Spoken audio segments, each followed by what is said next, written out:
गुरुदेव, ये जो मन ही मन जाप करने की लोगों की फिलॉसफी है, भक्ति तो मन का विषय है, तो हम मन ही मन भक्ति करें, दिखावा क्यों करना कि कंठी, तिलक, शिखा। आपका बच्चा छत से गिर गया, हाथ पैर टूट गया, रो रहा है, आप मन ही मन प्यार करो, हाँ मेरा बच्चा बहुत प्यारा है, गिर गया टूट गया, मैं इलाज कराऊं, दवाई दूं, कर लोगे मन ही मन? गुरुदेव, ये जो लहसुन प्याज है, अनियन गार्लिक है, क्या ये भक्ति में कोई बाधा डालता है? क्या इसका सेवन करने से भी भक्ति हो सकती है? किसी मंदिर में ना भगवान कृष्ण को, ना राम जी को, ना विष्णु भगवान को, ना शिव जी को, ना दुर्गा जी को, ना काली जी को, ना सरस्वती को, ना गणेश जी को, ना हनुमान जी, किसी पर प्याज लहसुन चलते नहीं थे। अगर कोई व्यक्ति तुलसी कंठी धारण करना चाहता है, अगर वो लहसुन प्याज और चाय खा रहा है, बहुत सारी वीडियोस बन रही है कि आप खा सकते हो और बाद में धीरे धीरे करके छोड़ दो। तुलसी कंठी पहने हुए हैं, तिलक लगाए हुए हैं, चुटिया रखी हुई है, लेकिन उनके मच्छी भी खाते हैं। मैंने पूछा आप लोग कैसे खाते हैं? उन्होंने बोला महाराज हम दिन में नहीं खाते, रात में खाते हैं। रात में कैसे खाते हैं? रात में भगवान को कपड़े से ढक देते हैं, फिर भगवान को दिखता नहीं है कि हम खाते हैं।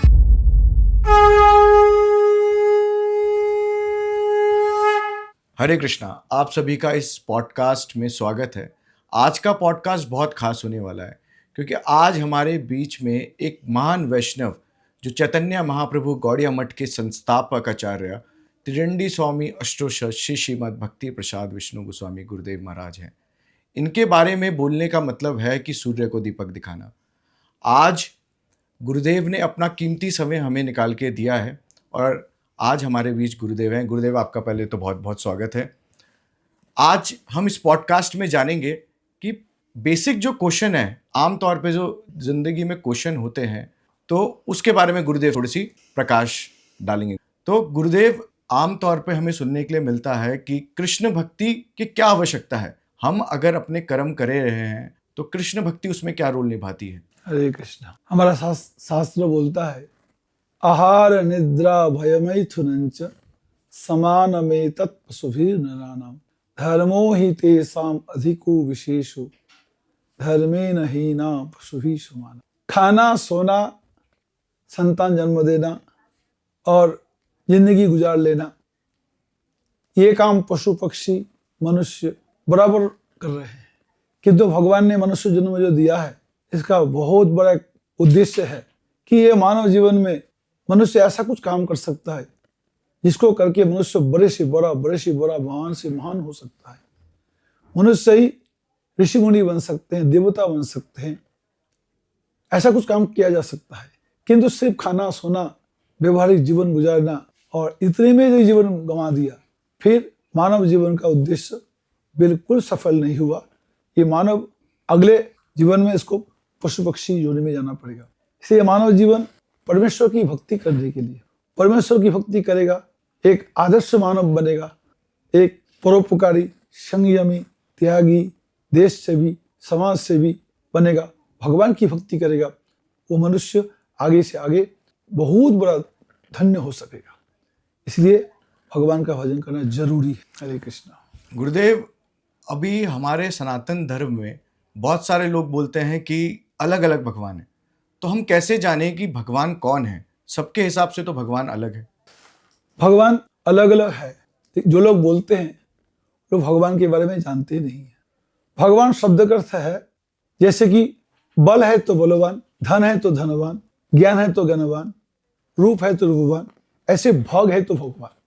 भगवान का मतलब जिनके पास, भग का मतलब 6 प्रकार का ऐश्वर्य। भग शब्द का अर्थ विष्णु पुराण में इनका एक्सप्लेनेशन किया है।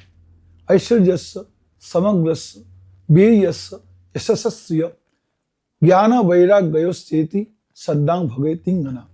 जिनके पास सर्वातिशय, अल्टीमेट क्वांटिटी में सर्वातिशय, सबसे अधिक ऐश्वर्य, ताकत, ज्ञान, दया, सौंदर्य और यश है, वो परमेश्वर है। ईश्वर परम कृष्ण सच्चिदानंद विग्रह अनादि आदि गोविंद सर्व कारण कारण। ब्रह्मा जी ने बोला है, वो सब कारणों का कारण है, वो समस्त ईश्वरों का परमेश्वर है, वो सच्चिदानंद स्वरूप है। इसलिए ब्रह्म संहिता, गीता, श्रीमद् भागवत, वेद, इसका निरूपण हुआ है। लेकिन ये सर्वातिशय सौंदर्य, माधुर्य, वैराग्य, बल और यश और धन, ऐश्वर्य किसके पास है? वो एकमात्र भगवान परमेश्वर श्री कृष्ण के पास है, भगवान श्रीमन नारायण के पास है। और जितने भी देवी देवता है इनके पास भी है, लेकिन इनके पास बहुत कम मात्रा में है। इन लोगों का सामर्थ्य बहुत कम है, इसलिए कई बार असुर लोग इतने प्रबल हो जाते हैं, इन देवताओं को मार पीट के स्वर्ग से भगा देते हैं, पदवी छीन लेते हैं। यहाँ तक कि भगवान शिव जी को भी भस्मासुर ने पीछा नहीं छोड़ा, शिव जी को परेशान कर दिया। इसलिए सबके सामर्थ्य, सबका ऐश्वर्य एक सीमित है, एक लिमिट है। एकमात्र भगवान नारायण का, भगवान कृष्ण का सामर्थ्य, सौंदर्य, ज्ञान, यश, त्याग, वैराग्य, दया ये अपरिसीम है, इनको अब तक कोई नाप नहीं सकता। भगवान कृष्ण 6 दिन की उम्र पुत्रा को वध कर दिया बगैर हथियार का, 3 महीने को सकटासुर मार दिया, 6 महीने तृणावर्त का वध कर दिया, आगे गोवर्धन नाखून पहुंचाकर 7 दिन तक रख करके इंद्र का अहंकार तोड़ दिया। और भगवान कृष्ण किसी भी युद्ध में कहीं भी हारे नहीं, और भगवान कृष्ण के भक्त भी नहीं हारता है। इसीलिए भगवान जितने भी हमारे सनातन धर्म में देवी देवता है जिनको भगवान कहे जाते हैं, इनके पास जो कुछ भगवत्ता है वो सब भगवान कृष्ण से। जद जद विभूति मत सत्यम श्रीमत ऊर्जित मेवोवा तत्त एवावगच्छत्तम मम तेजो अंश संभवम। गीता जी में भगवान कृष्ण ने क्लियर कर दिया है। यहाँ पर कोई द्वैत नहीं है, यह अद्वैत तत्व है, अद्वैत ज्ञानमय तत्व, अद्वैत तत्व भगवान कृष्ण है। कृष्ण से सबकी भगवत्ता है, भगवान कृष्ण की भगवत्ता से सबकी भगवत्ता है, भगवान नारायण की भगवत्ता से सबकी भगवत्ता है। भगवान नारायण सबका पूरक है, भगवान कृष्ण सबका पूरक है, भगवान कृष्ण का पूरक कोई नहीं है। इसलिए जो जिसकी भक्ति करता है उसके अपने स्टैंडर्ड, उनके अपने संस्कार के मुताबिक कर रहा है, कि पूर्ण सफलता कृष्ण भक्त को मिलती है। हनुमान जी महाराज, ध्रुव जी महाराज, प्रहलाद जी महाराज, नारद जी, सुखदेव जी, सनकादिक ऋषि, जिन जिन ने भगवान कृष्ण की भक्ति की, तुलसीदास जी महाराज जी रामचरितमानस में कहते भगवान शिव जी भी कृष्ण नाम, राम नाम जप करके बोलते संहार करता बना है। ब्रह्मा जी भगवान कृष्ण का नाम जप करके सृष्टि करता बना। ये सबकी भगवत्ता भगवान कृष्ण से है, इसलिए भगवान कृष्ण सर्वेश्वर है। ये सब प्रमाण है गीता, भागवत आदि शास्त्रों में। हरे कृष्ण। अगर कोई व्यक्ति भक्ति करना चाहता है और वो शुरुआत करना चाहता है तो कैसे भक्ति की शुरुआत करी जाए? ये तो बहुत सुंदर सवाल है। शुरू करना चाहता है फिर तो बहुत सुंदर सवाल है। भक्ति का शुरुआत भगवान चैतन्य महाप्रभु जी कहते हैं, सबसे पहले आपको चाहिए साधु संग, वैष्णव संग। वैष्णव जनों की संगति मिलेगी, भक्ति का शुरुआत हो जाएगा। जब तक हम कृष्ण भक्तों की संगति नहीं करेंगे, कृष्ण भक्तों की बातों को श्रद्धा नहीं करेंगे, हम भगवान के लिए एक कदम भी आगे नहीं बढ़ पाएंगे। भक्ति का शुरुआत बिनु सत्संग विवेक न हुई, राम कृपा बिनु सुलभ न सोई। एक घड़ी आधी आधी से पुनियाद, तुलसी संगत साधु की हरे कोटि अपराध। साधु संग, वैष्णव संग से ही शुरुआत होगा। वैष्णव संग करने जाए, जैसे वैष्णव को हम श्रद्धा करेंगे, हरि भक्त को हम श्रद्धा करेंगे, उनकी बातों को सुनेंगे, आपको सुनते ही आपको मानोगे, मानना पड़ेगा। मानोगे तो वैष्णव क्या करेंगे, आपसे कृष्ण नाम का जप शुरू करवाएंगे, भगवान कृष्ण की कथा सुनाएंगे। कृष्ण कथा सुनना बहुत जरूरी है। वैष्णव जनों के मुख से कृष्ण कथा सुनेंगे, वैष्णव की संगति करेंगे तो कृष्ण नाम जपने की रुचि पैदा होगी। कृष्ण नाम जप करोगे, भक्ति का शुरुआत यहीं से होगी। आदो गुरु पराश्रय, सबसे पहले वैष्णव जनों को गुरु रूप में स्वीकार करो, आदर दो, श्रद्धा करो, उनकी बातों को मानो। वैष्णव कुछ नहीं बोलेगा, ये नहीं बोलेगा कि आप मेरे लिए बहुत कुछ दो, कपड़े दो, पैसा दो, मकान दो, जमीन दो। वैष्णव नहीं बोलेगा। वैष्णव का एक ही वैष्णव का टारगेट होता है, आप कृष्ण भक्ति में जुड़ो, आप कृष्ण कथा सुनो, कृष्ण नाम जप करो, कृष्ण को प्यार करो। ये वैष्णव का सबसे बड़ा उद्देश्य होता है। सभी जीवों से वैष्णव का यही एक चाहत रहता है, रिक्वायरमेंट रहता है, सब जीव कृष्ण भक्ति करें। तो भक्ति का शुरुआत साधु संग, कृष्ण कथा, कृष्ण नाम, यहाँ से शुरुआत होगा। क्या बिना मंदिर जाए भी भक्ति हो सकती है? क्या कोई बोलता है कि मैं नाम जप तो कर रहा हूँ पर मैं वैष्णव संघ या मंदिर नहीं जा रहा हूँ, तो क्या वो भक्ति कर रहा है? जब तक एनवायरमेंट नहीं मिलेगा, वातावरण जब तक नहीं मिलेगा, भक्ति का चलेगी नहीं, ठप पड़ जाएगी। दूसरी बात, जो जो आप हरि भक्तों के समाज में जाओगे, आपको भगवान की महिमा की जानकारी मिलेगी, भगवान की कृपा की जानकारी मिलेगी, आपके जीवन में कितनी उपयोगिता है भगवान की भक्ति, भगवान के भक्त जब तक जानकारी मिलेगी। इसलिए आपको जाना ही पड़ेगा। वैष्णव संग गए बिना आप भगवान की भक्ति आगे एक बिल्कुल नहीं बढ़ेगा। सिर्फ माला जपना ही भक्ति नहीं है। माला जप के साथ साथ जब तक साधु संग नहीं करेंगे, हरि कथा नहीं सुनेंगे, तो भगवान में प्यार कहाँ से पैदा होगा। आप बोल दोगे भगवान निराकार है, कोई भी भगवान है, हम ही भगवान है, हमारे गुरु ही भगवान है। इसलिए ज्ञान बगैर मास्टर के पास गए अपने आप बच्चा बिल्कुल स्कूल की पढ़ाई नहीं पढ़ सकता। इसी प्रकार से हरि भक्ति के लिए वैष्णव संघ में जाना ही पड़ेगा। साधु संघ बिनु सत्संग विवेक न हो, तुलसीदास जी बोल रखा है। इसे साधु संघ में जाना पड़ेगा। साधु संघ में जाओगे तभी भगवान के बारे में सुनते सुनते भगवान की रुचि पैदा होगी, और जब भगवान में रुचि पैदा होगी, अब भगवान के नाम जपने लगोगे, तो आपके घर के पास में मंदिर है, आप बिल्कुल जाओगे, बिल्कुल जाओगे। भगवान के मंदिर में जाने के बाद श्रद्धा बनेगी। और नहीं तो आपको शास्त्र कहते आग लगे उन पैरन में जो भगवान के धाम चल के ना गए। उसके पैर को आग लग जा जो भगवान के धाम दर्शन करने, साधु दर्शन करने नहीं जा रहा है। घर के हजारों काम, सारे काम कर रहे हैं, क्यों भगवान के वैष्णव दर्शन करने नहीं जा रहा। उनको फालतू समझ लिया। जो मोस्ट इंपॉर्टेंट है, दिल में अभी भगवान में प्यार होगा, मंदिर में नहीं जाओगे, ऐसा हो सकता है? जाओगे ही जाओगे, सारा काम छोड़ के भी जाओ। यदि आप हरि नाम करते हो तो आप जाओगे। यदि उसको बढ़ाना चाहते हो तो आपको साधु संग में जाना पड़ेगा, तभी जानकारी मिलेगी हरि नाम की कितनी महिमा है, हरि नाम क्या कर सकता है, हमारे जीवन में क्या उपयोगिता हरि नाम का। ये फालतू समय बर्बाद है, समय व्यर्थ करना हरि नाम करना। लेकिन जब हरि नाम को उपयोगिता, वाल्मीकि राम नाम का इतना जप किया महाराज, शरीर में दीमक की बामी चढ़ा ली, भगवान का साक्षात्कार हुआ। भगवान राम जी के आविर्भाव से 60,000 साल पहले ही वाल्मीकि ने भगवान राम जी के पूरे चरित्र का वर्णन कर दिया। ध्रुव जी ने 6 महीना भगवान नाम का इतना जप किया, भगवान साक्षात्कार दर्शन दिए। भगवान शिव जी महाराज हरि नाम का जप कर रहे हैं। राम नाम से पत्थर तैरा दिया नल नील ने। हरि नाम की इतनी बड़ी महिमा है। और जिन जिन हरि नाम लूटा वो तो माला माल हुआ, और धन दौलत का बना पुजारी आखिर वो कंगाल हुआ। कबीरदास जी महाराज जी कहते, कबीरा सब जग निर्धना, धनवंता नहीं कोई, धनवंत उसे जानिए जापे हरि नाम धन हो। इसलिए साधु संग में जाना पड़ेगा, मंदिर जाना पड़ेगा, जाओगे। हरे कृष्णा। गुरुदेव, जो हरे कृष्ण महामंत्र है, कलयुग में इसे ही क्यों बोला गया है? क्योंकि भगवान कृष्ण के तो अनेकों मंत्र हैं, पर ये कलयुग में सबसे असरदार मंत्र इसे क्यों कहा गया है? शास्त्रों में बहुत मंत्र है, बहुत मंत्र, वेदों में, पुराणों में, और सभी मंत्रों में कुछ ना कुछ शक्ति है, ताकत है, कोई संदेह नहीं है, सब में शक्ति है।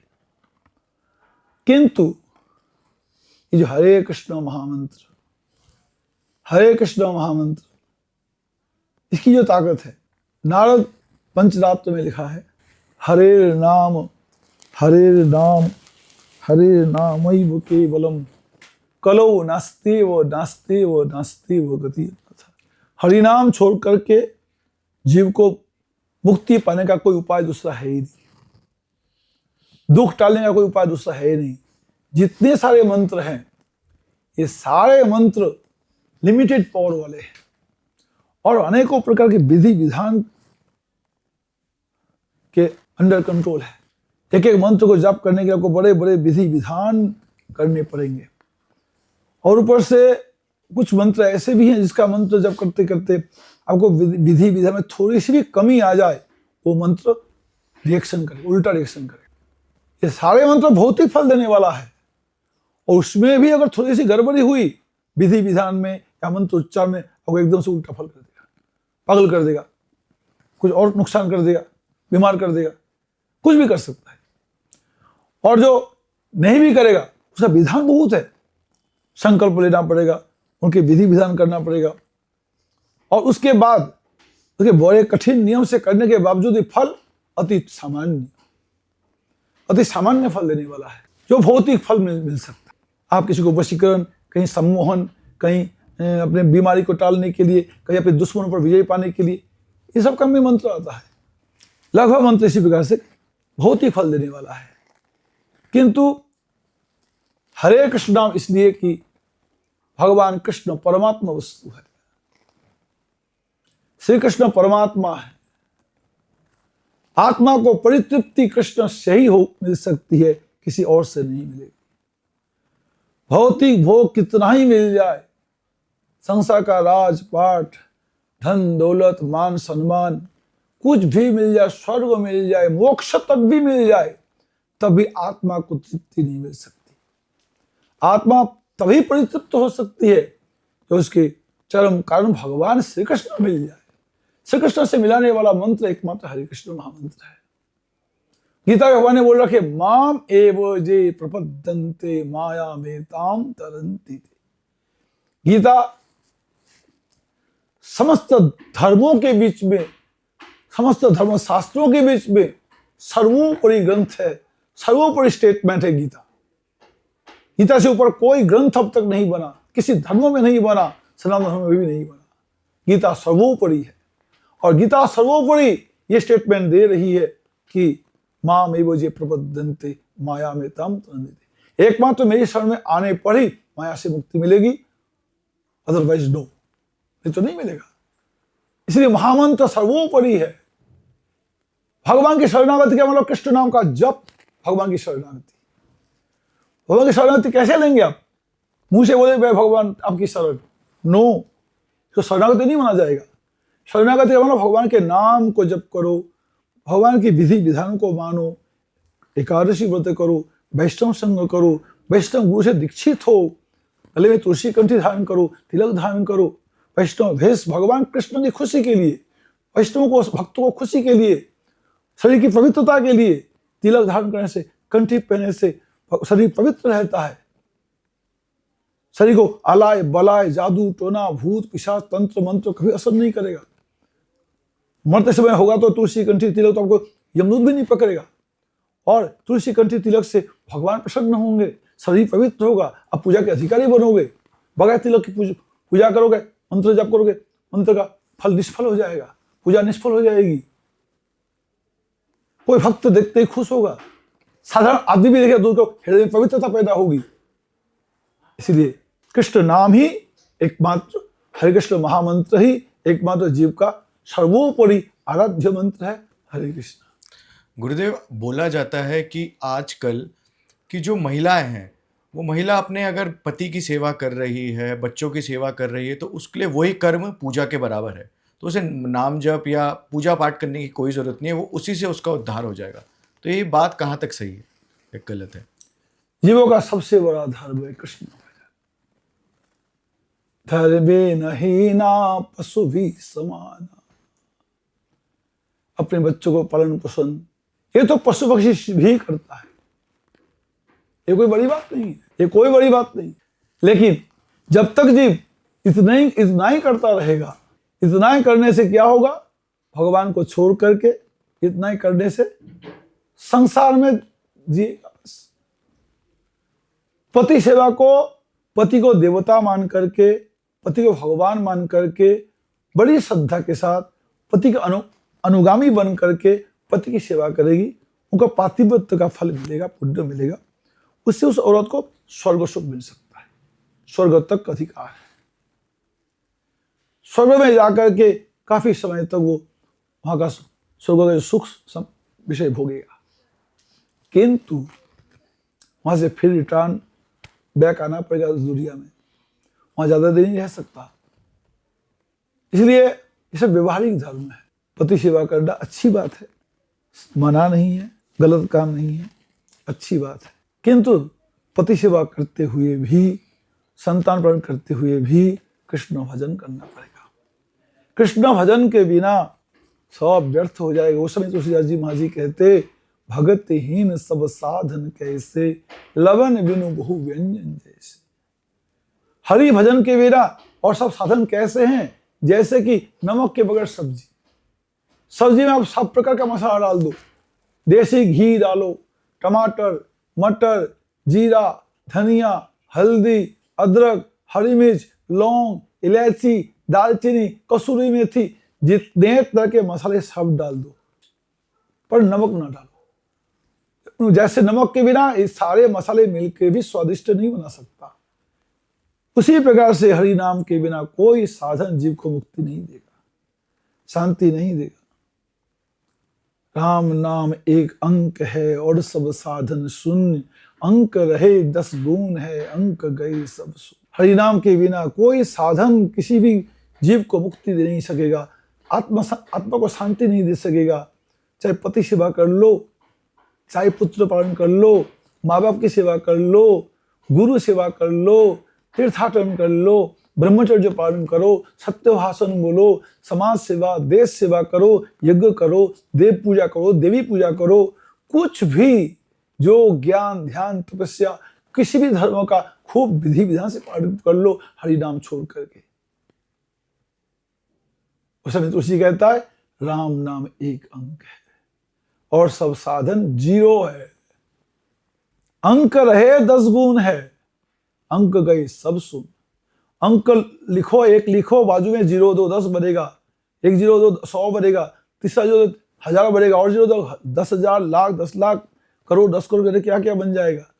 अगर संख्या को मिटा दोगे, पर 0 तो वैल्यूबल है, 0 ने इतना बड़ा वैल्यू बना दिया, तो 0 को ही रखो, 1 को गोली मारो, मिटा दो, फिर क्या रहेगा, सारे 0 मिलके 1 पैसे का कीमत नहीं होगा। ऐसे ही हरि नाम छोड़ करके हरि भक्ति विहीनस्य जाति विद्या जपस्तप अप्राणस्यैव देहस्य मन्ननम लोकरंजनम।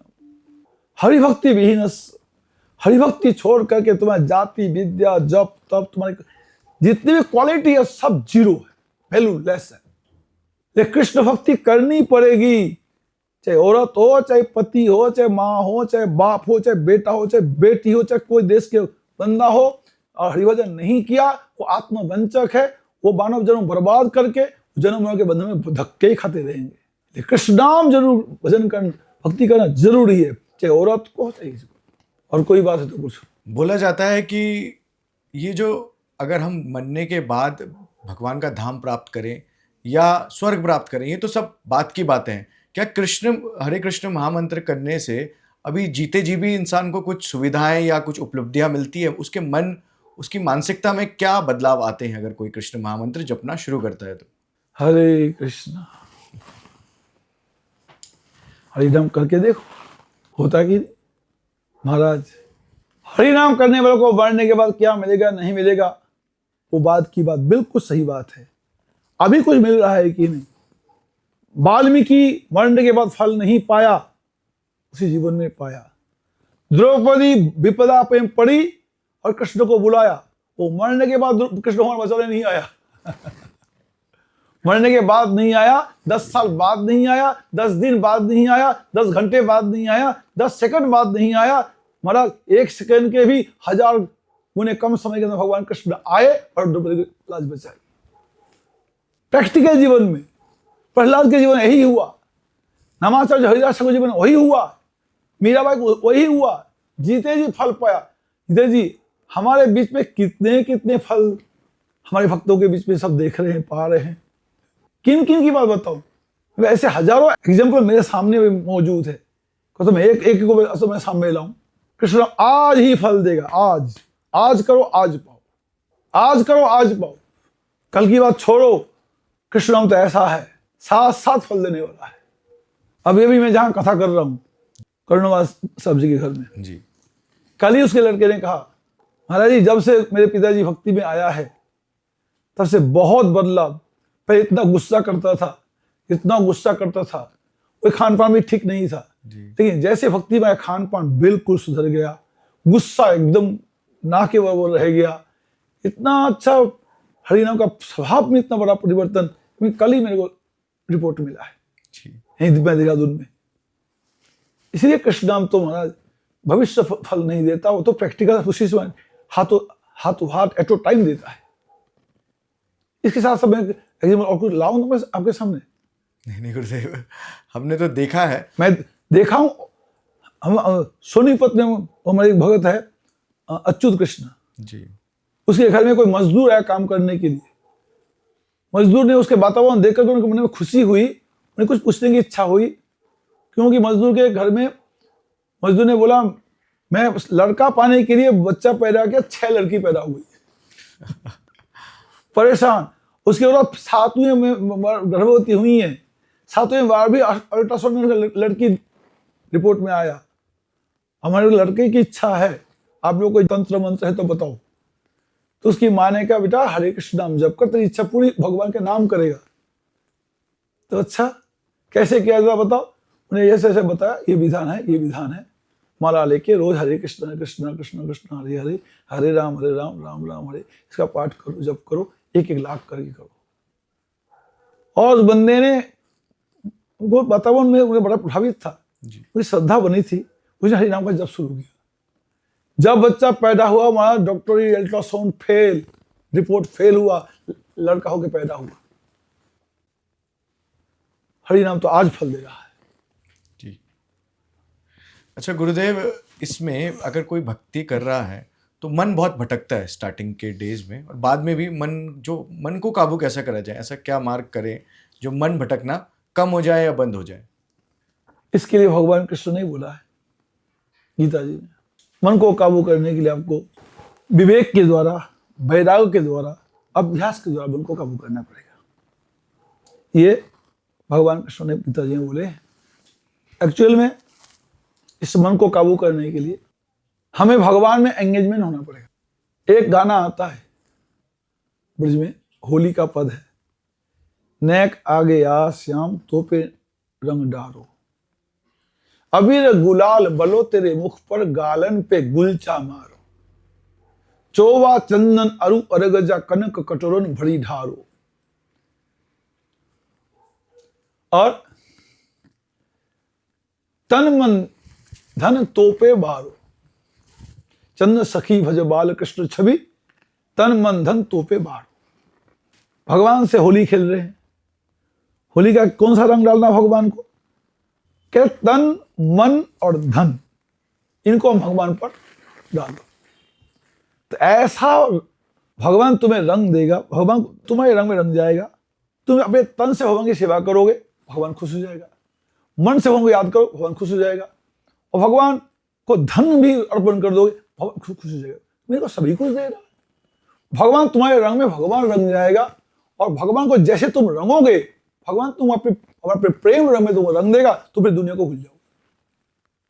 इसलिए मन को भगवान ने कंट्रोल करने का सब तरीका, प्रहलाद महाराज ने 9 प्रकार की भक्ति के अंग बताया, चैतन्य ने 5 प्रकार की भक्ति के अंग बताया, शास्त्रों में 64 प्रकार के बताए। इन भक्ति के अंगों को बड़े सिंसियर होकर के, बड़ी श्रद्धा के साथ में पालन करना पड़ेगा। आप अपने को जितना भगवान में एंगेज करते जाएंगे, तो धीरे भगवान आपको प्यार बढ़ता जाएगा। कृष्ण मेरा है, ये नवधा भक्ति ही मन को कंट्रोल करने का उपाय है। 64 प्रकार भक्ति में यही उपाय है। इसलिए इनका विवेक के द्वारा, विचार के द्वारा, ज्ञान के द्वारा 64 प्रकार की भक्ति के अंगों को जितना हो सके करना पड़ेगा। कथा सुनो, भगवान की सेवा करो, भगवान के नाम का प्रचार करो, कीर्तन करो, भगवान का स्मरण करो, एकादशी व्रत करो, साधु संगति करो। इससे धीरे धीरे अगर हम एक कुत्ते की सेवा करते हैं, कुत्ते में अटैचमेंट हो जाता है। हम किसी गैर बंदे को सेवा करते हैं, उन्होंने अटैचमेंट हो जाता है, मेरा मरने लग जाता हूँ। भगवान की करेंगे, भगवान से हमारा अटैचमेंट होगा। वैष्णव की करेंगे, वैष्णव में अटैचमेंट हो जाएगा। और वैष्णव से भगवान से अटैचमेंट हुआ, और यह हृदय को निर्मल करेगा। इसे मन चलेमान हो जाता है, साधक अवस्था में होता ही है, स्वाभाविक है। क्योंकि जन्मों जन्मों का हमारे कुसंस्कार है, बुरे भले कर्म है। कभी भले कर्म आता है तो अच्छा लग जाता है, कभी बुरे कर्म का संस्कार आ जाता, सामने आड़े आ जाता, तो भक्ति भगवान भक्तों को बुरे लगने लग जाते हैं। लेकिन उस समय सावधानी से रहना पड़ेगा और इसको करना पड़ेगा। ये भक्ति के अंगों को अनुष्ठान करना पड़ेगा। हरि नाम, हरि कथा सुनन, भगवान की सेवा, साधु संगति करना पड़ेगा। जिस बीमारी की जो दवाई, उसे ही खाना पड़ेगा। किंतु होता क्या है, कभी कभी बीमारी की जिस बीमारी की जो दवाई होती है, उस दवाई को खाने के बावजूद बीमारी खत्म नहीं होती, बीमारी बढ़ जाती है। ऐसा होता है प्रैक्टिकल में। तो डॉक्टर क्या करेगा? डॉक्टर का कोई इलाज नहीं होता, वही दवाई है। उसी को खाते रहो, धीरे धीरे धीरे स्लोली धीरे धीरे आप जो है ठीक होगा। सब परहेज में रहो, दवाई खाते रहो। बीमारी का भी कभी जवानी चढ़ती है, बीमारी की जवानी और बीमारी की बुढ़ापा, बीमारी पैदा होता है उसका जवानी और बुढ़ापा सब कुछ है, उसकी मौत भी है जी। तो उसके करने का उपाय वही दवाई है। उसी प्रकार से ये मन की चंचलता, मन के विकार, काम क्रोध आदि विकार है, इन्हें कंट्रोल करने का वही उपाय है भक्ति, हरिभक्ति अनुष्ठान। कृष्ण नाम, कृष्ण भक्ति, कृष्ण कथा जो जो करते जाएंगे, आपका हृदय एक दिन ये एकदम निर्मल करके, आपके सारे काम क्रोध विकार खत्म करके, आपको प्योर करके, स्पॉटलेस करके, आपको होलीनेस करके आपको भगवान के जीवन में पहुंचाएगा। इसका प्रमाण इस दुनिया में एक भी कोई बंदा नहीं मिलता जिसमें कोई दुर्गुण न हो। सभी में कोई ना कोई दुर्गुण है, कोई कामी, कोई क्रोधी, कोई लोभी, कोई ज्यादा कोई कम, कोई ज्यादा कोई कम। लेकिन जहां जो जो हरिभक्ति में जुड़ा है उनमें एक भी कमी दिखाओ। प्रहलाद जी में, नारद जी में, सुखदेव जी में, ब्रज गोपियों में, मीराबाई में एक भी दुर्गुण दिखाओ, नहीं मिलेगा। इसी प्रकार से मन को, विकार को कंट्रोल करने का एक ही उपाय है, भगवान की भक्ति अनुष्ठान। अच्छा, चैतन्य महाप्रभु ने ऐसे भक्ति के कौन से 5 कार्य बताए हैं जिसको करने से राधा कृष्ण की प्राप्ति हो सकती है? वो 5 अंग, पहला नंबर है वैष्णव संग। जब तक जी वैष्णव संग नहीं करेगा तब तो भगवान विष्णु के बारे में, कृष्ण के बारे में जान ही नहीं पाएगा। किसी योगी के पास जाओगे योग सिखाएगा, डॉक्टर के पास जाओगे डॉक्टर ही सिखाएगा। आपने इंजीनियर बनना है, आप किसी वकील के पास जाओगे वो इंजीनियरिंग सिखा नहीं पाएगा। अपने वकील बनना है, डॉक्टर के पास जाओगे वो वकील नहीं सिखा पाएगा। इसी प्रकार से जब तक वैष्णव संगम नहीं करेंगे तब तक भगवान कृष्ण के बारे में, आपके आत्मधर्म के बारे में, आपका आत्मस्वरूप के बारे में नहीं बता पाएगा। ना योगी, ना ज्ञानी, ना तांत्रिक, ना और कोई। इसे वैष्णव संग बहुत जरूरी है। सो मेनी मस्ट वैष्णव संग, प्योर डिवोशन, डिवोटी, इनके एसोसिएशन चाहिए, नहीं तो नहीं होगा। साधु संग, और दूसरा है साधु संग में जाने के बाद साधु की सेवा करना पड़ेगा। विनम्र होकर के, सरल होकर के, सेवा भाव लेके साधु के पास जाओ, जाके साधु की सेवा करो, विनम्रता के साधु के, भगवान की कथा उनके साधु अपने हृदय से बोलेंगे आपको। कथा सुनने के बाद उनका जीवन में उसको आचरण में लाना पड़ेगा। साधु संग, भागवत श्रवण। फिर तीसरा काम आपका हरिनाम संकीर्तन। महापुरुष वो जो 5 बोला है कि ये हरिनाम संकीर्तन, हरिनाम का जाप या हरिनाम का संकीर्तन, दोनों एक बराबर है। चाहे माला में जब करो, चाहे हरि कृष्ण नाम कीर्तन करो। और चौथा है विग्रह सेवा, भगवान के श्री विग्रह की सेवा। एक विग्रह पुतला नहीं होता है, आइडोल नहीं होता है, बुत नहीं होता है। बांके बिहारी को किसी कारीगर ने नहीं बनाया जी। भक्त की भक्ति ने उनको प्रकट किया है, स्वामी हरिदास की भक्ति ने। गोपाल भट्ट गोस्वामी जी शालिग्राम की पूजा करते थे। शालिग्राम से विनती की, प्रभु अपने हाथ पैर निकालो, मुख निकालो, और श्रृंगार करूंगा। भगवान फटाफट निकाल दिया, पैर भी निकला, हाथ भी निकला, सिर भी निकला। जगन्नाथपुरी में टोटा गोपीनाथ जी भक्त के तकलीफ देख करके, भगवान बहुत ऊंचे लंबे विग्रह थे, भक्त बुढ़ा होकर सेवा करते, जिंदगी भर सेवा किया, बुढ़ा हो गया, कमर पड़ गया, कमर झुक गया, उसे माला ना पहना जाए, मुकुट ना पहनाया जाए, बहुत तकलीफ हो, किसी स्टूल पर खड़े होकर के चढ़ के पहनाएगा, गिर जाए, लेकिन भक्त फिर भी नहीं हट रहा, सेवा कर रहा। भगवान से देखा नहीं गया, वो खड़ी मूर्ति भगवान खुद बैठ गई, ऐसी बैठ गई पालती मार के, भक्त की तकलीफ देख करके। महाराज ये तो किसी नास्तिकों के विचार में पत्थर होता है, दुनिया ऐसी बाबरी पत्थर पूजन जाए, घर की चक्की कोई न पूजे, जाको पिसो खाए, तो नास्तिक विचार है।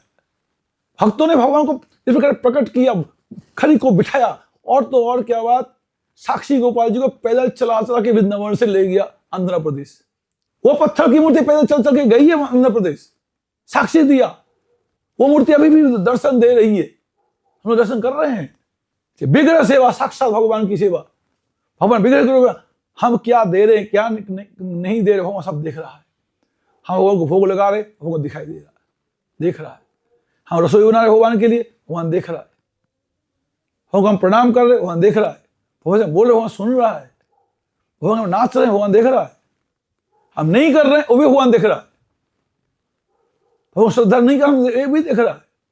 कोई तोड़ नहीं गया, तोड़ रहा है भगवान, कोई बात नहीं, तोड़ ले मेरे को। भक्त के आगे भगवान वहां पर फिर तोड़ने नहीं देता। फिर तो भगवान किया तो उसको खुद को खत्म कर देता है, उस दुष्ट को, और नहीं तो भगवान उससे पहले अपने को अलग कर लेता है। पश्चिम बंगाल, बांकुड़ा जिला, विष्णुपुर में महाराज दुष्टों ने भक्तों पर हमला किया। भगवान कमान लेकर के सारे दुष्टों को विनाश कर दी। वो कमान अभी रखा हुआ, वहां पर वो सारा इतिहास, सारी वहां के हिस्ट्री सब बना हुआ है। ये झूठ नहीं है। इसलिए विग्रह सेवा, प्रतिमा न तुम्हें साक्षात भजन, साक्षात भगवान जान के भगवान की सेवा, विग्रह सेवा करना। पांचवा है भगवत धाम में वास करना, भक्त संग में वास करना। जहां भक्ति का वातावरण पूर्ण जो जगह है, वहां पर वास करने से भक्ति स्वाभाविक अपने आप करने की इच्छा हो जाती है। ये 5 भक्ति के अंदर प्रधान बताया जी। अच्छा गुरुदेव, एक क्वेश्चन और है कि वृंदावन, जगन्नाथपुरी, मायापुर जैसे धामों की भक्ति में क्या महत्वता है? इससे क्या भक्ति में बढ़ोतरी होती है? किस प्रकार से बढ़ोतरी होती है? भगवान के धामों में थोड़ा सा भक्ति का वातावरण मिलता है। पूरे देश के जितने श्रद्धालु इन सब तीर्थों में जाते हैं, और वहां के रहने वाले भी बड़े सारे महात्मा साधुजन साधना करते हैं, और भगवान की लीला स्थलियां वो होती हैं। वृंदावन हमारी लीला स्थली है। भगवान श्री कृष्ण ने वहां लीलाएं की है, गोवर्धन धारण किया है। राधा कुंड में हमारी लीलाएं की है। वृंदावन, नंदगांव, बरसाना, गोकुल, मथुरा, कामवन, 12 वन है। जो भगवान को प्यार करेगा वो भगवान की नगरी में जा करके उन्हें इतनी खुशी होती है, मैं अपने प्रियतम के गांव में आ गया हूं। और वो देश उनके लिए उसी प्रकार से प्रत्यक्ष दर्शन भी दे देता है। इसलिए ऐसे नवद्वीप धाम मायापुर में भगवान चैतन्य महाप्रभु की लीला भूमि है, और उस लीला भूमि होने के कारण वो सब जगह पे अभी भी भगवान की लीला स्थली को देख करके भक्तों के मन में वो सब उद्दीपन होता है। यहाँ पर चैतन्य महाप्रभु ने बाल लीला किया था, यहाँ पर जगाई मधाई उद्धार किया था, यहाँ काजी उद्धार किया है, यहाँ पर महाप्रभु जी विद्या अध्ययन किए, यहाँ पर संन्यास लेके इस घाट से गंगा पार होके गए, यहाँ पर महाप्रभु जी महाराज एक एक भक्तों को कृपा किए। उस लीला स्थली को देखते भगवान के उद्दीपन होता है, उद्दीपन स्थान है। गोवर्धन साक्षात भगवान देखते उद्दीपन होता है। जगन्नाथपुरी एक उद्दीपन स्थान है, भगवान जगन्नाथ विराजमान है, और जगन्नाथ जी की मूर्ति को किसी कारीगर ने नहीं बनाया, ये किसी मनुष्य के कल्पना में नहीं बना है। ये भगवान इस प्रकार से अपने भक्त ब्रजवासियों के, राधा रानी के कथा गुण महिमा सुनते सुनते राधा के विरह में भगवान कृष्ण इस प्रकार से द्रवीभूत हुए। जो ब्रह्म रूप है, द्रवित रूप है, प्रेम द्रवित रूप है जगन्नाथ जी, तो बड़ा उद्दीपन है। वहां पर चैतन्य महाप्रभु जी लीला स्थली है, गंभीरा है, और जगह जगह है। तो भगवान के धाम वृंदावन, जगन्नाथपुरी, नवद्वीप धाम, मायापुर, ये तो गौरी और वैष्णव के विशेष उद्दीपन केंद्र है। वैसे तो द्वारका जी हैं, बद्रीनाथ जी हैं, और रामेश्वरम, अयोध्या जी, चित्रकूटी हैं, वो भी हमारे भगवान की राजस्थली है, वहाँ भी भक्तों को उद्दीपन होता है। और ये वृंदावन और नवद्वीप धाम, जगन्नाथपुरी भगवान कृष्ण के विशेष उद्दीपन देता है। इनके लिए खासियत है। इस शास्त्र में लिखा भी है, त्रैलोक के पृथ्वी धन्या तत्र वृंदावनम पुरी। वृंदावन धाम सब धामों में श्रेष्ठ, सब धामों का राजा। पुराण में यह भी कथा आती है, प्रयाग तीर्थ रोजाना ब्रजधाम में जाकर के अपने पापों को मिटा के आता है। सब धामों का, तीर्थों का राजा वृंदावन। और मायापुर नवद्वीप धाम अभिन्न वृंदावन है। जो वृंदावन ये है वही नवद्वीप धाम मायापुर है, बिल्कुल अभिन्न है।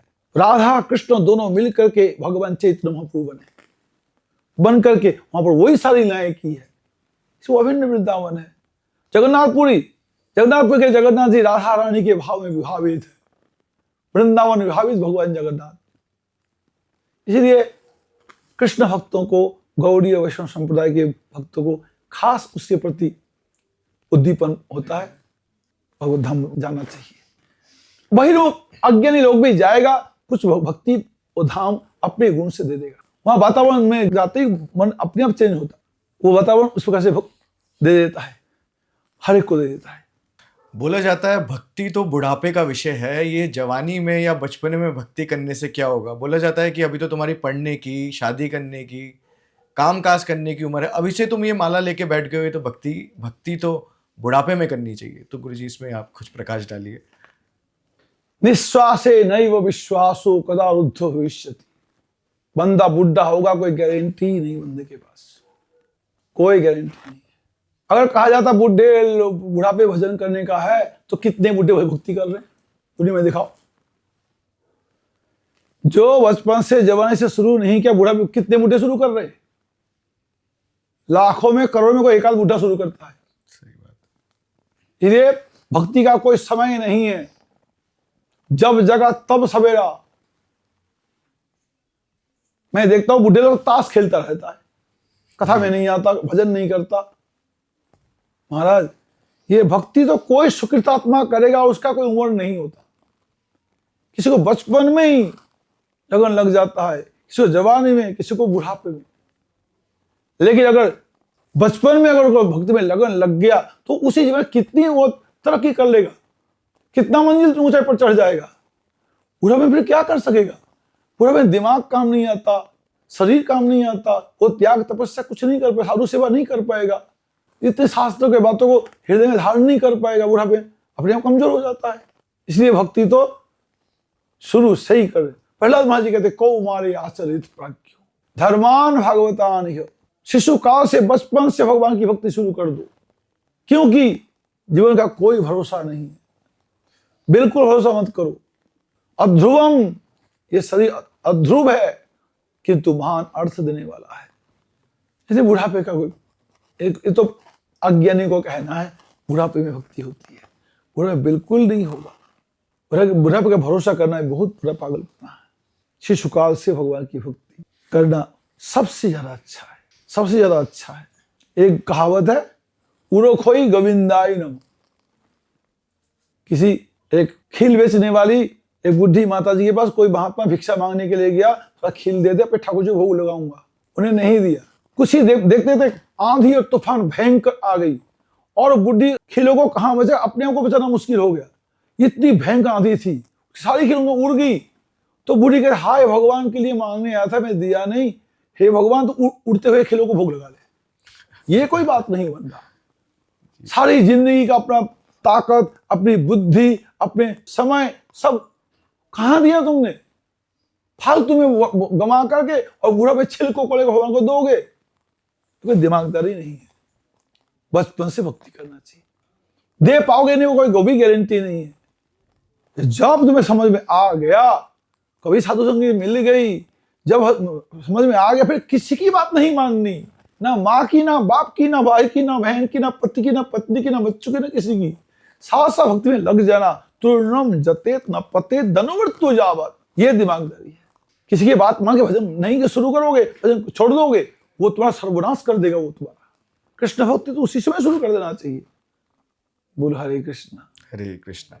गुरुदेव, ये जो मन ही मन जाप करने की लोगों की फिलॉसफी है कि हम तो भक्ति तो मन का विषय है, तो हम मन ही मन भक्ति करें, दिखावा क्यों करना कि कंठी, तिलक, शिखा, या तुम अपना हेड शेव करवा के रहते हो, या कुछ भी जैसे भक्त रहता है, तो लोग बोलते हैं ये तो दिखावा है, भक्ति तो मन में करने का विषय है। तो इसमें आप बताइए कुछ।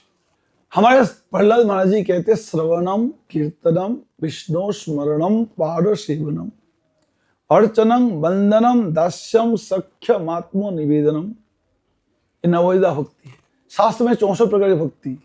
ये नहीं बताया मन ही मन कि मतलब भगवान को भोग लगाओ, मना नहीं किया, करो, मन भी कर सकते हो, किंतु तुम भगवान के मंदिर में जाकर के शरीर से प्रणाम नहीं किया, तो मन ही मन प्रणाम कर दिया, वो प्रणाम नहीं होगा। मन ही मन तुम्हें नाच लिया, ये भी नहीं होगा।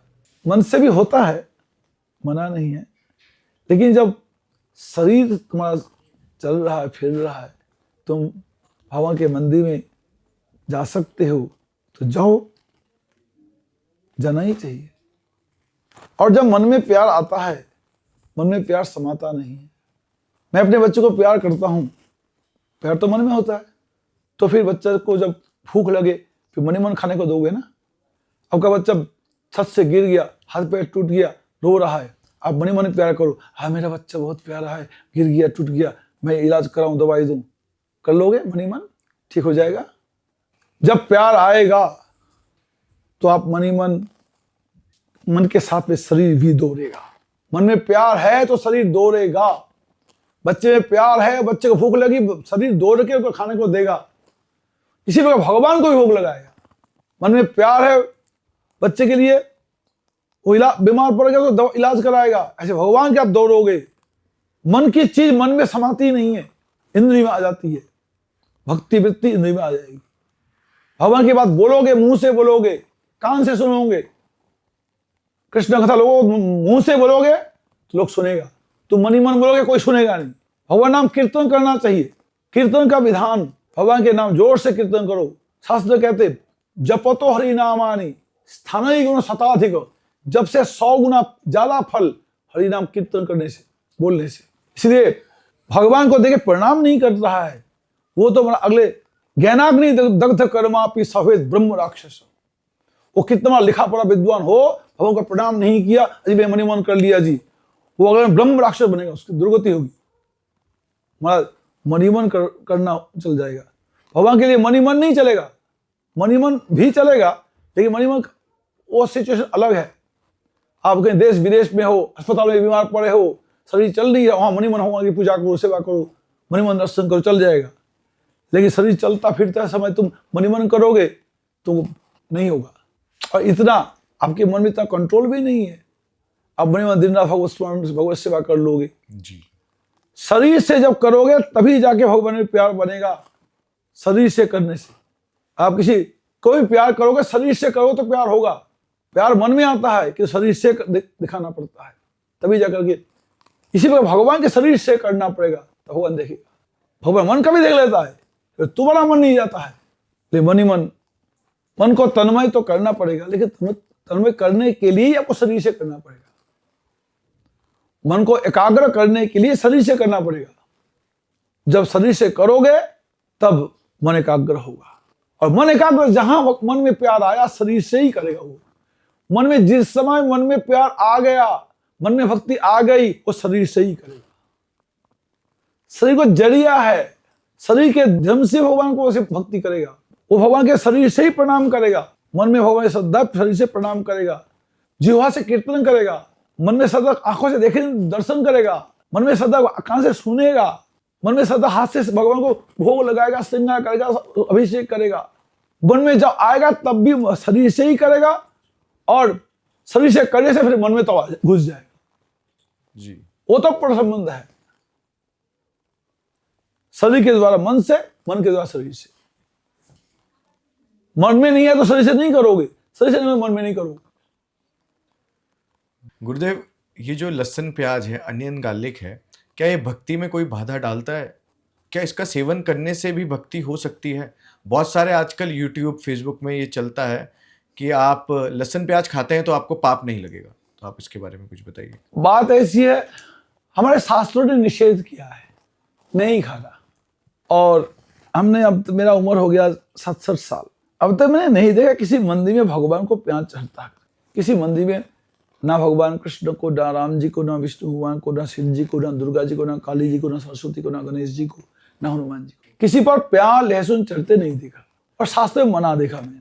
आगे और ज्यादा मैं नहीं बोल सकता हूँ। जो कोई खाए ना खाए उसकी मर्जी, पर शास्त्र में निषेध किया है। और जीव को भगवत आज्ञा शास्त्रों का पालन करना चाहिए, पालन से अच्छा है। और यदि आप शरणागति के बिना भगवान की प्राप्ति नहीं होगी। द्रौपदी जब फुल्ली सरेंडर नहीं किया तब तो भगवान नहीं आया। आज जब फुल्ली सरेंडर भगवान में नहीं करोगे अपने को, तो भगवान की कृपा कैसे आएगी? शरणागति का मतलब ही भगवान के हर एक बात को मानना। आपको भगवान के अकॉर्डिंग होना पड़ेगा, फुल्ली आपको सरेंडर करना पड़ेगा। जो जो बात भगवान ने बोला सारी बात मानने पड़ेंगे। और उसको खाने से पाप होता पुण्य होता, मुझे उसके मतलब नहीं है, शास्त्र ने मना किया। और शरणागत तो भगवान की हर बात को मानते हैं। जब भगवान को भोग नहीं लगता तो भक्त खाएगा कैसे? भक्त भगवान का भोग का ही प्रसाद खाएगा। इसलिए भक्त का भगवान के अकॉर्डिंग होना पड़ता है। भक्त खाते नहीं, शास्त्र में निषेध भी है, ना खाएं तो अच्छा है।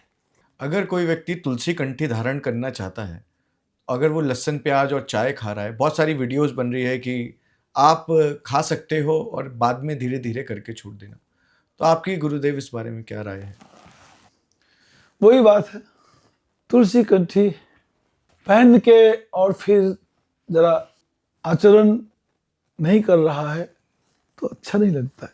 मैं आसाम में भी देखता हूँ कभी कभी तुलसी कंठी पहने हुए हैं, तिलक लगाए हुए हैं, चुटिया रखे हुए हैं, लेकिन उनके मच्छी भी खाते हैं। मैंने पूछा आप लोग कैसे खाते? उन्होंने बोला महाराज हम लोग दिन में नहीं खाते, रात में खाते हैं। रात में कैसे खाते हो? रात में भगवान को कपड़े से ढक देते हैं, फिर भगवान को दिखता नहीं है, फिर हम खाते हैं। तो ये तो बिल्कुल ही पागलपने की बात है। ये भगवान को दिखेगा नहीं, अरे तो भगवान की मूर्ति को कपड़े से ढक से तोड़ दे, उसे कोई फर्क नहीं पड़ रहा। भगवान तो सर्वद्रष्टा है, ओमनी प्रेजेंट है, सर्वव्यापक है, वो नहीं चलता, नहीं करना चाहिए। अगर ना करे तो ज्यादा अच्छा है। और तुलसी पहने और कोशिश करे जितना शास्त्र के निर्देशों को पालन किया जाए। जी गुरुदेव, संत कौन है? जो भगवा कपड़ा धारण करता है, क्या वही संत है? कैसे हम संत को डिफाइन करें? क्योंकि आज की ज़िंदगी में हमें न्यूज़ के माध्यम से पता चल ही रहा है कि बहुत घोटाले हो रहे हैं और बहुत चीज़ें हो रही है, तो हम कैसे पहचानें कि कौन संत है और कौन नहीं? संत का पहचान के लिए सीता जी फेल हो गई। जी सीता जी को रावण संत का चोला पहन के आया और सीता जी ने रावण को संत मान के सत्कार करने गई और विपत्ति में फंस गई। और जो असली संत लक्ष्मण था उनको ने गाली गलौज करके भगा दिया। असली संत था लक्ष्मण। ऐसा भ्रम हमको हो जाता है। इसलिए भेष से कोई संत नहीं हो सकता। कपिल भगवान कहते हैं मयि अनन्य न भावेन भक्तिम कुर्वन्ति ये दृढ़ाम। जो एक निष्ठ होकर मेरी भक्ति कर रहा है, आइडियल हो, आदर्शवान हो, मॉरल करेक्टर हो, पवित्र चरित्र हो, समदर्शी हो, सरल हो, ज्ञानी हो, सहनशील हो और एक निष्ठ कृष्ण हो। भगवान कृष्ण के तन मन जिसने अर्पण कर दिया है, तन भी अर्पण किया, मन भी अर्पण किया, जिसने तन और मन को कृष्ण में अर्पण किया वो दुराचार कहां से कर लेंगे? वो नहीं कर सकता। संत वो ही है जो इस प्रकार से हरिभक्त है, वो संत है।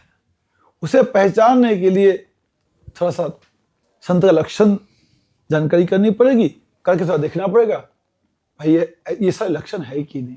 एक तो संत का साधारण से पहचान है एक निष्ठ कृष्ण भक्त हो। एक निष्ठ कृष्ण भक्त के लिए आपको ज्यादातर ये 4 वैष्णव संप्रदाय है, इनमें मिलेंगे। रामानुज, निम्बार्क, विष्णु स्वामी, मध्व। इन 4 संप्रदाय में एक निष्ठ भगवान के भक्त मिलते हैं ज्यादातर। और भी कहीं मिल जाते होंगे पर कम, पर इसमें मैक्सिमम एक निष्ठ होते हैं। इसलिए वैष्णव संप्रदाय दिखना चाहिए। उसके बाद जो कोई हो उनका फिर थोड़ा सा आदर्श दिखना चाहिए। इसे थोड़ा समय दिया गया, किसी से गुरु दीक्षा लेने के लिए समय दिया गया। आप 1 साल 2 साल 3 तो परीक्षा लो गुरु की। अगर गुरु में कोई स्पॉट ना आया फिर उनके समय शरणागत हो जाओ। और गुरु को भी ये आदेश है शिष्य को एट अ टाइम दीक्षा ना दे, उनकी परीक्षा लें। कुछ समय भक्ति से हट तो नहीं रहा है, नियमित भजन कर रहा है कि नहीं, कहीं दुराचार आज 2 मला किया फिर दोबारा छोड़ दिया, आज थोड़ा सदाचार करने का छोड़ दिया, ऐसा तो नहीं। ये गुरु को भी आदेश है शिष्य को परख करके 1-2 साल रख करके देखो कि मन भटक तो नहीं रहा, तभी दीक्षा दे। शिष्य को भी आदेश है 1-2 साल 4 साल गुरु की परीक्षा लो। गुरु में कमी आ जाए फिर नहीं, दिख जाए तो। इसलिए संत का पहचान एक निष्ठ कृष्ण भक्त, आचरणशील, चरित्रवान, भजनानंदी और शास्त्रज्ञ हो तो संत है। चोला पहने से नहीं, वो कोई भी हो सकता है, चाहे औरत हो, आदमी हो, गृहस्थ हो, विरक्त हो, बूढ़ा हो, जवान हो, बच्चा हो, कोई भी हो, जो भगवान में एकदम केंद्रित हो चुका है, भक्ति में, वो संत है। जी गुरुदेव, गुरु का क्या इम्पोर्टेंस है एक भक्त की जिंदगी में, या किसी की भी जिंदगी में गुरु का क्या इम्पोर्टेंस है? हमें गुरु की आवश्यकता क्यों है? गुरु के बिना तो महाराज कुछ भी नहीं हो सकता। आप स्कूल में मास्टर के पास गए बिना विद्या नहीं सीखोगे, कोई काम गुरु के बिना नहीं सीख सकता। रोटी बनाना नहीं सीखेगा, सब्जी बनाना नहीं सीखेगा, रसगुल्ला कैसे बनता वो नहीं सीख कर पाएगा, कैसे तबला बजाता है, कैसे कैसियो बजता है, कैसे रेडियो बनता है, मोबाइल बनता है, लैपटॉप बनता है, वो समझ पाएगा। तो उसे मास्टर के पास जाना पड़ेगा, मास्टर तो जरूरी है। इसमें भगवान को जानने के लिए हरिभक्त गुरु के पास जाना पड़ेगा। गुरु के बिना बिल्कुल भी जानकारी नहीं मिलेगी। गुरु चाहिए ही चाहिए। गुरु के बहुत ज्यादा इंपॉर्टेंस है, बहुत ज्यादा, सबसे ज्यादा इंपॉर्टेंस गुरु की है। गुरु बिनु भवन निधि तर ही न। गुरु के बिना संसार समुद्र कोई तर ही नहीं सकता। कोई विद्या नहीं सीख सकता, चलना फिरना नहीं सीख सकता, बोल ही नहीं सीखेगा। आप अपनी मातृबोली घर वालों से सुन के ही बोल पा रहे हो जी, अब दूसरी बोली को नहीं बोल पाओगे। वो सब सिखा रहे हैं आपको गुरु होकर के। गुरु तो जरूरत है भगवान को पाने के लिए, उसी प्रकार हरिभक्त गुरु की जरूरत है, नहीं तो नहीं होगा। बहुत जरूरत है। एक कदम नहीं बढ़ पाओगे, ना व्यवहारिक जीवन ना पारमार्थिक जीवन, कुछ भी नहीं होगा गुरु के बिना। गुरु को समादर करना पड़ेगा। उनमें जो भगवान की भक्ति सिखाने वाला हो तो बहुत ज्यादा आदर के पात्र होते हैं। वो तो भगवान के समान बताया गया, जबकि भगवान नहीं होते गुरु। गुरु भगवान का रूप होता है, भगवान के प्रतिनिधि होता है। गुरु भगवान जैसा पूजनीय होता है। भगवान तो कहते आमा हो इत्यामा भक्त पूजा करो। भैया मेरी पूजा कर न कर, मेरे भक्तों की पूजा जरूर कर। ये भगवान का स्टेटमेंट है, क्योंकि उसके बिना तो भगवान नहीं मिल पाएगा। कौन भगवान है कहां से मालूम पड़ेगा? तो गुरु बहुत जरूरी है। जी गुरुदेव, व्रत इत्यादि में अगर कोई व्यक्ति चाय का सेवन कर रहा है तो क्या व्रत टूटता है या नहीं? हमारे शास्त्रों के विचार से व्रत के दिन कैसा भी मादक पदार्थों का सेवन नहीं करना। अव्वल तो जो लोग साधक लोग हैं वो मादक पदार्थों से बिल्कुल ही दूर रहेगा। कैसा भी मादक, साधकों के क्यों, जो लोग अपने तंदुरुस्ती को रखना चाहे तो मादक पदार्थों से दूर रहो। मादक पदार्थ क्या हुआ? मादक नशीली पदार्थ, नशीली पदार्थों में चाय भी, सिगरेट, बीड़ी, शराब, ये सब मादक पदार्थों में, चाय भी मादक पदार्थों में है। इसलिए चाय भी नहीं पीना चाहिए, कभी भी नहीं पीना चाहिए।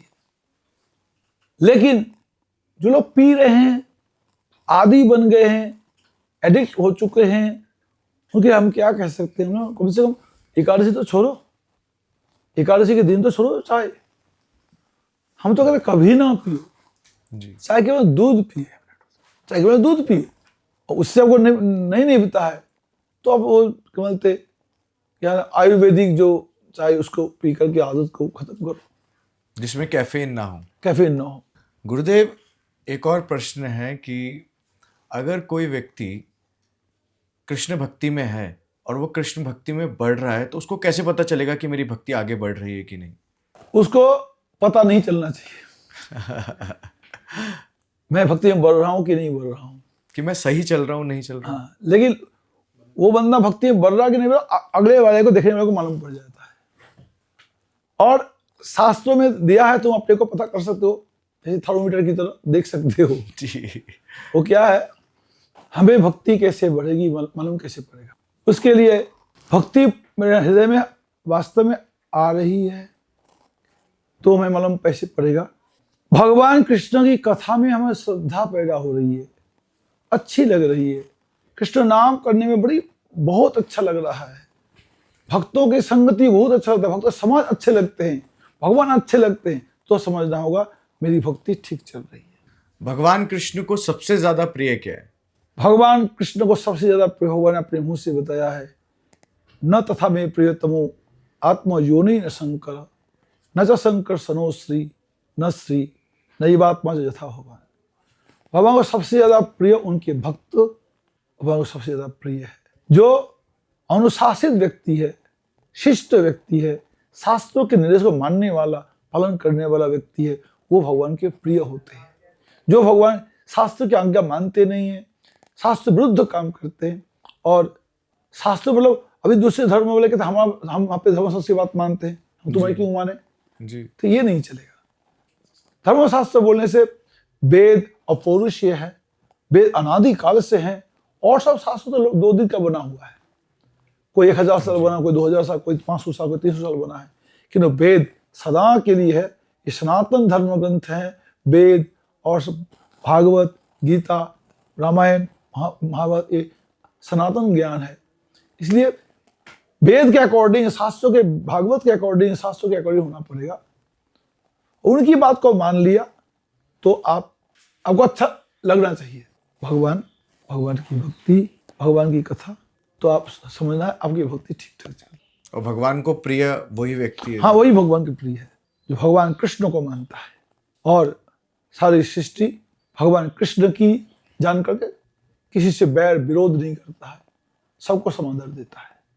आत्मसंयम, त्याग, भजन, कृष्ण भक्ति, वो भगवान को प्रिय लगते हैं। जी गुरुदेव, वैष्णव निंदा को भक्ति में सबसे बड़ी बाधा क्यों बताया गया है? अगर किसी वैष्णव में हमें दिखता है कि उसमें कमी है, कि वो क्रोध कर रहा है या इत्यादि, उसमें कोई दोष है, अगर हम उसकी निंदा करें तो वो तो सच बोलना हुआ, तो उसको बाधा क्यों बताया गया है? जगत गुरु गोस्वामी पाद जी ने बताया है, दृष्टि स्वभाव जनितई वपुषश्च दोषई न प्राकृतत्व में भक्त जनस्य पश्चित। यदि कोई व्यक्ति भगवान कृष्ण को आराध्य करके, मान करके कृष्ण भगवान की भक्ति करने लग गया है और उसकी निंदा नहीं करनी, उनके कुछ बपुगत दोष हो ही सकता है, स्वभावगत दोष भी रह सकता है, तब भी उसकी बुराई नहीं करनी। जो भगवान की भक्ति कर रहा है, भगवान के भक्तों को समादर दे रहा है, उनके छोटे मोटे दोष को नहीं देखना। जैसे गंगा जी के पानी शुद्ध होता है, लेकिन उस गंगा जी में कहीं बुदबुदा होता है, कहीं गंदगी होती है, कोई मुर्दा डाल दिया, कहीं से बिस्ठा बह के जा रहा, तो भी गंगा जी का जल अशुद्ध नहीं होता। गंगा जी की निंदा नहीं करनी है। इसी प्रकार से वैष्णव का जीवन चरित्र, जो भगवान की भक्ति कर रहा है, भगवान के भक्तों को सम्मान दे रहा है, उनका गुस्सा करने से भी दोष नहीं लेना, उनकी निंदा नहीं करना, उनके स्वभाव का बुराई नहीं करना, उनकी सेवा करना। ये रूप गोस्वामी पाद जी ने बोला है। वैष्णव का दोष देखे हुए तो वैष्णव की संगति नहीं कर पाओगे, वैष्णव की कमी को बताओगे। मुझे गुस्सा करते वैष्णव तो मैं कैसे सेवा करूं? आपको विनम्र होकर उनकी सेवा करनी। वैष्णव गुस्सा कर रहा है, वहां तुम वैष्णव को संगति छोड़ दोगे, बहिर्मुखों की संगति करोगे, वहां भजन स्थान कभी नहीं होगा, कहीं से भक्ति सीख नहीं पाओगे। और वैष्णव गुस्सा करूंगा, सीख तो पाओगे, भक्ति कर पाओगे। ये बहुत बड़ा चीज, बहुत बड़ी चीज पाने के लिए मुझे गुस्सा सहन करो। तुम्हारी अपनी कमी खुद को देखो, खुद की कमी को देखो। महाप्रभु कहते त्रिनाथ भी सुनी चेनो, विनम्र हो, सहनशील बनो, दूसरे के दोष मत देखो। तुम वैष्णव के दोष देखोगे, कैसे चलेगा? वैष्णव के दोष नहीं देखना। जो भगवान की सेवा कर रहा वो अच्छा है, और मुझे उनका सेवा करनी चाहिए। जी गुरुदेव, एकादशी का क्या महत्व है भक्ति में? एकादशी भगवान कृष्ण भगवान ने खुद ने अपने मुंह से बताया। हमारा धर्मशास्त्र भागवत में 2 बार एकादशी महत्व बताया, और महाराज पद्म पुराण, स्कंद पुराण आदि पुराणों में एकादशी महत्व भगवान कृष्ण ने बताया, शास्त्रों ने बताया, करना चाहिए। एकादशी व्रतों का राजा है। एकादशी के दिन कैसे भी अन्न नहीं खाना, ना होटल का अन्न खाना, ना बांके भेरे का भोग का प्रसाद, भात प्रसाद, रोटी प्रसाद नहीं खाना, ना ही जगन्नाथ जी का भात खाना, ना बद्रीनाथ जी का भात खाना। एकादशी के दिन कैसा भी अन्न नहीं खाना, होटल का भी नहीं, मंदिर का भी नहीं। शास्त्र कहते प्रसादान्नम सदाग्राह्यम एकादशम न नारद। भगवान प्रसाद हमेशा खाओ, किंतु एकादशी के दिन नहीं खाना। यहाँ कोई कुछ विधान दे रहा नहीं, जगन्नाथ जी खाया जा सकता है, पूरा गलत बात है। किसी शास्त्र ने आदेश नहीं दिया जगन्नाथ जी का प्रसाद एकादशी खाया जाता है। एकादशी भगवान को व्रत करना पड़ेगा। रमादि सर्वदेवानाम, लक्ष्मी से लेकर समस्त देवों को यह आदेश है, एकादशी में कैसा भी अन्न नहीं खाना। गुरुदेव, अगर कोई व्यक्ति भक्ति करता है तो उससे समाज उम्मीद करता है कि एकदम ये इसके सारे दोष खत्म हो जाए स्टार्टिंग में ही, और वो परफेक्ट होना चाहिए, बिल्कुल उसमें कोई दोष नहीं होना चाहिए। ये असंभव है। बद्ध जीव साधना करने बड़ी मुश्किल से, बड़े भाग्य से आया है। अभी वो अपने पूरे काम क्रोध पर, अपने इंद्रियों पर कंट्रोल नहीं कर सकता है, लेकिन वो स्लोली ग्रेजुअली कर लेगा, लेकिन अभी एट टाइम नहीं कर सकेगा। अभी उनका जब तक गुणमय भूमिका से ऊपर नहीं उठेगा, तमोगुण रजोगुण सतोगुण को अतिक्रम करके निर्गुण अवस्था जब तक नहीं पहुंचेगा, तब तक प्राकृतिक जो विकार है, इंद्रियों का विकार, मन के विकार रह जाता है। इसलिए जो अभी भक्ति में लगा है, उनको थोड़ा शासन भी करना चाहिए, प्यार भी देना चाहिए कि देखो भक्ति में लगा है, लेकिन उनको शासन में भाई गलती मत कर, ये है जी। ये उम्मीद नहीं कर सकते हो कि अभी मुक्त महापुरुष हो गया। मुक्तात्मा में क्या ऐसा भी दुर्गुण ढूंढ के नहीं मिलेगा। अभी साधक अवस्था है, साधक अवस्था में दुर्गुण जरूर रहेगा। लोग बोलते हैं कि मंगलवार, शनिवार और थर्सडे को मीट नहीं खाना चाहिए, इसमें ज़्यादा पाप लगता है, और अगर और दिन खा रहे हैं तो कोई बात नहीं, कि चलता है कि हम ये तो मुर्गियाँ ज़्यादा हो जाएगी। अलग अलग लोगों के मत रहते हैं इस विषय में। तो क्या मीट इन दिनों खाने से, मंगलवार या इत्यादि इन दिनों खाने से पाप कम लगता है और दिन ज़्यादा लगता है क्या गुरुदेव? हिंसा हर दिन के लिए बराबर है, हर दिन की हिंसा तो हमेशा के निषेध है। और जो पुण्य तिथियों में हिंसा कर रहा है, ज्यादा ही पाप है। पाप तो पाप रोज ही ना है, पर पुण्य तिथियों का अपमान करना एक महापाप जुड़ जाता है। पुण्य तिथियों में भी कोई इस प्रकार से मीट खा रहा है, शराब पी रहा है, वो पुण्य तिथि का अपमान रूप जो अपराध, उसको साथ साथ जुड़ता जा रहा है। हत्या का पाप तो रोजाना का बराबर है, लेकिन पुण्य तिथि का अपमान वो एक पाप जुड़ जाएगा। गुरुदेव, सब कुछ ही अगर कर्म बंधन से होना है, हमारे कर्म जो पुराने जन्म के थे या इस जन्म के, उसी अनुसार हमें फल मिलना है, तो इसमें भक्ति क्या रोल प्ले करती है, कि आप इसमें बताइए कुछ। अगर भक्ति में का शरण ले लिया, पुराने जन्मों का इसे वो सारे कर्म भक्ति जला देती है। सच्चे भक्त की पहचान क्या है? सच्चे भक्त का पहचान भगवान श्री कृष्ण का एक निष्ठ शरणागत होगा, वैष्णव में श्रद्धावान होगा, हरिनाम परायण होगा। हरे कृष्णा। आज हमने गुरुजी के श्रीमुख से जाना कि जो आम जिंदगी के क्वेश्चन हैं उसके आंसर्स। गुरुजी का फिर से धन्यवाद करते हैं कि गुरुदेव हमें समय निकाल के हम जैसे कलयुग के जीवों का उद्धार करने के लिए चैतन्य महाप्रभु की वाणी का प्रचार कर रहे हैं। 8 साल की उम्र से गुरुदेव ने घर छोड़ दिया था। ऐसे संत के दर्शन करना बहुत दुर्लभ की बात है। आप इस पॉडकास्ट को अवश्य शेयर करें और ये जो गुरुदेव की वाणी है सब तक पहुंचे। हरे कृष्णा। गौर हरि।